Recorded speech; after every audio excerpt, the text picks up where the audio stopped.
and that'll always be the case. Hex Monkey, thank you. I'm glad you're here too, buddy. I don't even know who you are, but I'm glad you're here. Yeah, I met Hex Monkey in Nashville, and I believe in Miami once. But we had a great conversation in Nashville. He's a great guy. So there you go. Okay. There's Maddie. Hey guys. How's it going, sir? Great. Yeah, I have really enjoyed your guys' talk. Well, we always enjoy being out here, and thank you once again for always doing this, Maddie. It's something we're proud to support, and we're proud to be an official sponsor this year. Although I didn't pay Maddie until like literally a half an hour ago, because like as I said, I was like basically comatose for the last 4 days, and yeah. I just found out I just lost all my money in Alti as well. I was laughing really hard, and I wasn't sure if you guys planned that or if you were really actually finding out in real time. So would you believe that I literally just lost everything? No, I'm kidding. I didn't have any money at Alti. But yeah, no, we love doing this, and we'll always have time, and we're very proud to be Hexicans. And yeah, thanks for having us. Well, thank you guys so much for supporting the conference and for speaking again this year. Really appreciate you guys. Cheers. Thanks for having us, Manny. Awesome. All right. And we got a transition. Here we go. All right. Oh, so can you tell people where to find more of your content? Yeah, Dylan, you want to do that one? Yeah. So you can follow the Twitters. Fiat Crypto, I believe, on Twitter. Fame on Twitter. I mean, you follow my my Twitter, BB_trippin. You can find all that stuff. Consumer stuff. You're supposed to be good at this. And obviously, if you guys have any technical questions, just DM me on Telegram. I'll give you the handheld, walk you through everything at Hexastani on Telegram, and I'll get you in all the chats. I mean, they're pretty easy to find. You just look up Fiat or Fame or whatever. But yeah, I mean, other than that, Buck, leave him alone. Just talk to me, okay? He'll call you a dickhead, and then I'll spoil you my information, okay? So I might actually yell at you if you reach out to me. So just talk to me, man. Yeah. Although Maddie, you're allowed to. You have special permission to message me, but yeah, everybody else don't message me. Yeah, I want to say the new sticker guy. Big improvement over the old sticker. Yeah. Right on. Yeah, we have Rachel running the backstage because Sticker Guy's doing his finals. So good luck, man. Rachel for 20 minutes before you come on is definitely a much better experience than talking for 20 minutes. It's like right on. Yeah. Yeah. Well, I'm gonna drop some links to your guys' protocol here in the live stream while we do the transition. We've got our next speaker up, so thanks again for coming on. Thanks, Manny. Sacrificing all this bread like I'm Richard Hart. Got paid on big payday and I had a hit restart. Now I'm checking on my pulse just to check my heart. Checking my MetaMask moving. Look at the Hex, he is mooning. Looking at wives they be choosing. Peter is why they be losing. PulseChain's out, now get me a check. He's gas up and got me a mess. Remember the times he died collect. Hex, I been eating, I'm dying in the best. Getting this back like a year ago. Getting this PulseChain lingo. Swerving the ring like a Lambo. Getting this back like a year ago. Getting this PulseChain lingo. Swerving the ring like a Lambo. Hey, Joe. Hey, what's going on? Great to have you on. Thank you. So you've actually, so you and I have met in person, and you've been like watching my live streams for years, and you've been in Hex for a long time. Yes, I think this is the first time we're having you on the conference. Yeah, this is going to be my first year for sure. Yep. But I've been watching for a bunch of years. Well, really glad to have you on. And I think you also have some slides to present along with this. Yes, I do. Awesome. Well, go ahead and hit the present button and see if you can share those, and I'll add it to the screen. Well, what I was going to do is I have it in my stream, so I can just switch my screen over, and if you full screen me, then I can show it here. Oh, great. Yeah. Okay. Yeah, sounds good. Well, I will let you take it away to give your 20-minute talk here. Awesome. Thanks, Maddie. Awesome. Thanks. All right. So my name is Joe, and I'm going to be giving a quick 20-minute talk on crypto design and really what the vision of what I think crypto is for is that we want humans to live their best story. And I think that happens when you're in control of both your time and your money. And I think that in order for us to bring the next 1 billion people on chain, we really need some better, consistent user experiences.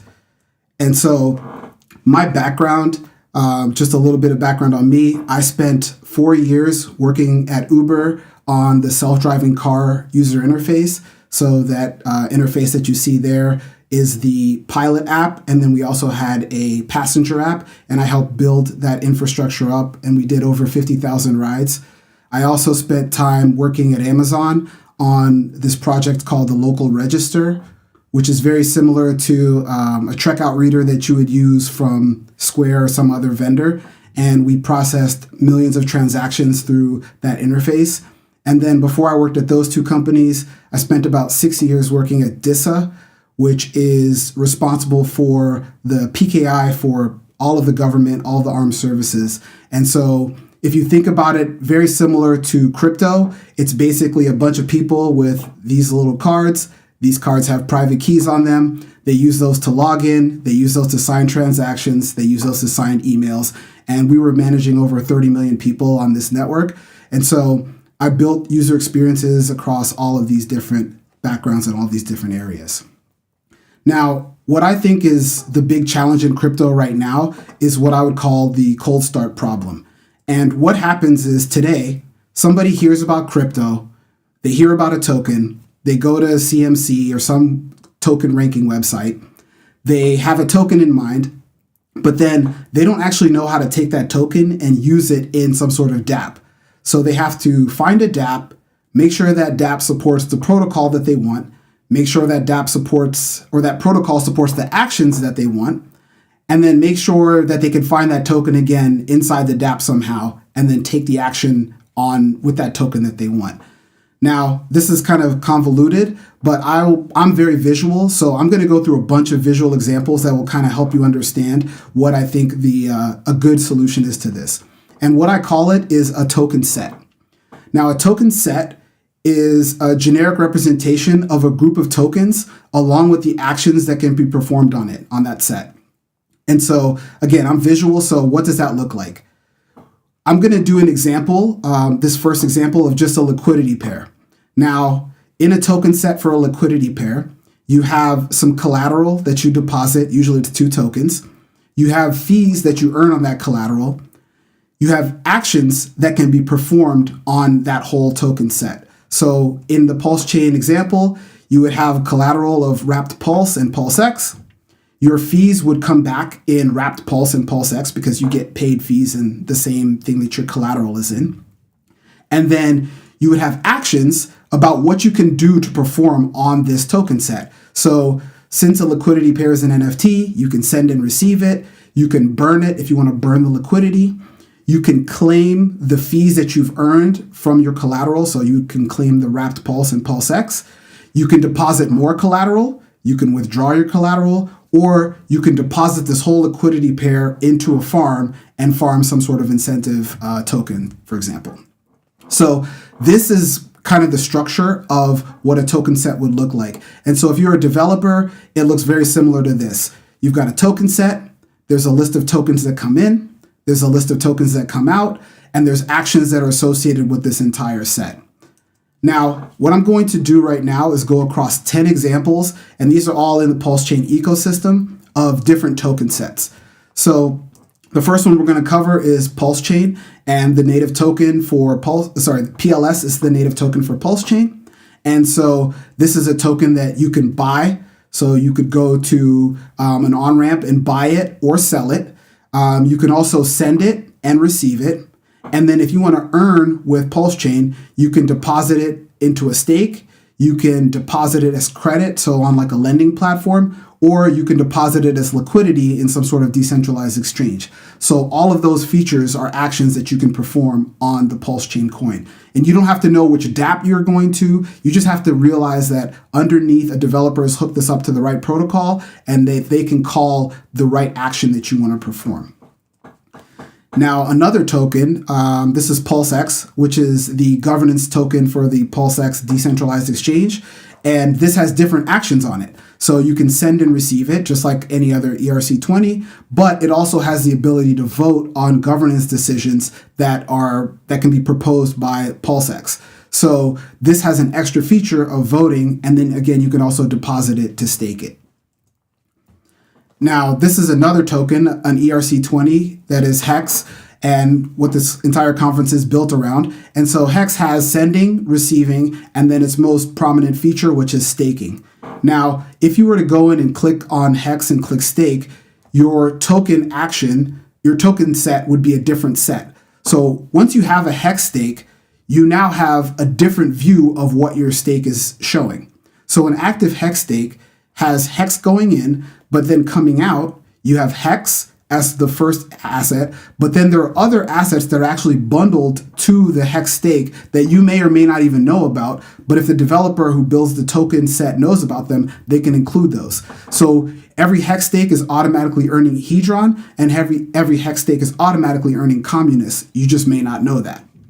Now, if you had a token set, you could say click mint and mint the Hedron that's available, or click claim and claim the Communist that's available for that Hex stake. You can also withdraw your Hex stake, or it would be an end stake, or you can pause your Hex stake, which would be the equivalent of good accounting. So in the example that we showed earlier, we had a liquidity pair. Well, if you take your liquidity pair and deposit it into a farm, you would then end up with a yield farm. And so this is where you have a liquidity pair of Pulse and PulseX going in, and then the output token is the incentive token. And so you can send this yield farm, you can claim out of the yield farm, so claim your incentive token. You can deposit more of the token pair in, or you can withdraw your tokens from the farm. This is another one. This is Hedron, which is actually an NFT. And so what this does is this wraps a Hex stake in an NFT and it allows it to be traded. So the input would be a Hedron stake instance, or Hex stake instance, sorry. And then what would come out would basically be the same thing that would be encapsulated in a Hex stake. So the token actions that are on Hedron are the same token actions that are on a Hex stake. But you can also send and receive this Hedron stake instance or Hex stake instance because it is it's transferable, unlike a default Hex stake or a plain Hex stake. Now this one is actually pretty interesting. This is the Maxi token from Maximus DAO. And so what happens is if you stake this token, it pays you out in a basket of tokens. So you have Hex coming out, you've got Maxi coming out, and you've got Hedron coming out, but you also receive some perpetual stakes. So there's a 1 year, 3 year, 7 year, and 10 year perpetual stake that you also receive earnings in. And then you also have this Maximus team token. So what you can do is you can just withdraw the stake, or you can claim all of your rewards that are within the window, the claiming window for the Maximus DAO stake. Now, this is an example of liquid loans, which is a fork of Liquidity, but it basically allows you to borrow against your Pulse. So you can deposit Pulse into liquid loans and you can get USDL out at a collateral ratio. So you deposit and then you can claim your USDL. You can repay your loan, so basically repay what you've deposited. You can deposit more collateral, or you can withdraw your collateral. And those are all part of the liquid loans protocol. There's also Fiat, and Fiat is a fork of Aave. So for example, let's say you wanted to earn yield on your stable coin, you could deposit some USDC in and you could earn some yield out back in USDC.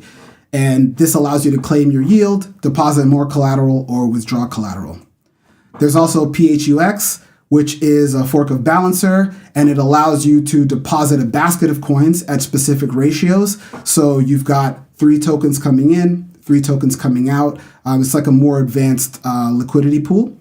And then you can also do the same things where you can claim, you can deposit more collateral, or you can withdraw collateral. So where we are today is that you've got all of these disparate websites with all of these disparate user interfaces. And in the future, where I believe we should be going towards is this nice consistent interface where you can see exactly what's going on with your hex stakes or with your Pulse or PulseX or any token that's an ERC20 or something smarter like a smart contract. You should be able to visually see and easily interact with it without having to dig into a bunch of different dApps. And we can also do the same thing on mobile. We can have a very simple user interface that's just a list of all of your tokens, and you just long press and you just return back what people want to see. And this is very flexible. So if you do run a dApp that has a very specific experience, like maybe you're running liquid loans and you only want to show things that are related to liquid loans, you can have your token sets only be the token sets that you care about within the ecosystem that you're in. It's all fully customizable. So again, the vision that we have is that we think humans live their best story, and we think that happens by being in control of your time and your money. And crypto is the best way for you to be in control of your money, which will hopefully allow you to gain control of your time. And so we want to build experiences that make it super easy for anybody to come into crypto and actually have a great experience and stay in the ecosystem and really have that holistic experience that keeps people around and keeps people engaged. And so I want to say thanks. I'm pretty much at Joe Blau on every platform. So I'm on X, GitHub, Discord, and Telegram at Joe Blau. And that is the end of my presentation.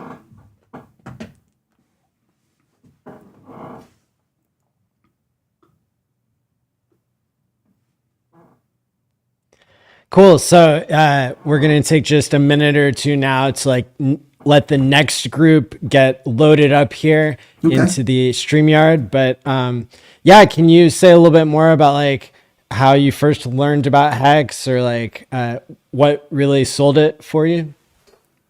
I actually heard about Hex from the interview with Tone Vase and the lawyers that were talking to Richard. So I actually had been following Richard in 2017 or 2016, and I kind of got more excited about the Ethereum ecosystem. And I think at that time Richard was talking about SegWit 2x versus what was it? It was the 2x versus the SegWit versus 2x was the battle at the time, and I just really wasn't interested in that. And so I kind of just stopped listening to everybody in the Bitcoin ecosystem. And then I think in 2019, I ended up moving back to California. And when I got back to California, I was like, man, I wonder how Richard, I was wondering how Tone Vase was doing. And so I went to go find a video with him. And the first video that I saw, it was November of 2019, was this video of him against Richard. And I was like, what is going on? I was like, these guys used to be best buddies and now they're yelling at each other. And so I heard about it then. And I was just kind of looking at different projects from earlier in that year. And so I think on the second day, I did one of my first stakes. Nice. Yeah. Because that was the actual day that Hex launched. Mm-hmm. When Richard, being extremely sleep deprived, went on this 3 or 4 hour live stream. And it's funny because Hexologist, he has just recently in the past week announced that he's going to be streaming every single day for 365 days. And he was going to replay that stream with his own commentary, I think today or tomorrow or something. So Hexologist was the first. If it wasn't for Hexologist, I probably would have never stuck around. I'll be honest with you, because I think 2 days, maybe on day 5 or day 6, I somehow found Hexologist streams, and I probably watched those for a year straight. Through the Ninja Guineas and the Ninjets and all the stuff that he went through, I followed him through the whole thing. So if it wasn't for him, the lemon fights. Yeah, exactly. Yeah. He was definitely instrumental in kind of keeping me like up to date with what was going on. Cause I'd just kind of come back into the ecosystem. So I didn't know anybody. I didn't really know what was going on. But yeah, if it wasn't for Hexo, I would not have known anything. And he was like the linchpin that kind of kept me engaged, and he was very entertaining. He's still very entertaining. Oh yeah. Well, yeah, drop some lemons in the chat if you remember what that's about with D Live and Ski Cat. Yeah, Ski Cat, that's right. Ski Cat with the Ninja Guineas and the Ninjets. Yeah. Cool. Well, yeah, it's been great having you on the conference, and I noticed the chat was really enthusiastic about your talk, so definitely well done. Yeah, and, I appreciate it. Yeah, so I'm going to hit the transition screen here, and we'll bring up our next panel. Thanks, Joe. Thanks so much for having me on, Maddie, and this is an amazing conference. Thanks for putting it together. Thanks, yeah. We're the Hexicans, coming for your neck again. This cryptocurrency space ain't ready for us yet again. We're the Hexicans.